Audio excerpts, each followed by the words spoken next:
In this video, I'm going to be showing you how you can mute people on Instagram. Okay, so this process is very straightforward and simple. So once you've loaded up the Instagram app, all you need to do is go to your DMs. So I'll just tap on the little paper plane icon at the top right hand corner there. That'll show you all the DMs. Then you just want to select the one where you want to mute the particular person. Then you'll see they have their username at the top there.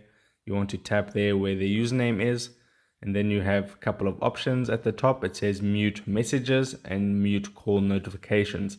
If you mute the messages, then you won't be getting any notifications when that particular person messages you. So you just turn it on by toggling the slider to the right. And then mute call notifications, it's the same thing, except you won't get any notifications when that person calls you on Instagram. Now, if you toggle those two settings on and you go back to your DMs to the main page like this, you'll still be able to see the DMs, but you just won't be getting the notifications. And you can see that little mute button next to the scene there. You can see that indicates that that person is muted. If you want to undo it, just go back to that page, toggle those two settings down, and that person will now be unmuted. So if this video helped you out, don't forget to drop a like onto it and subscribe for more, and I'll see you in the next video. Take care.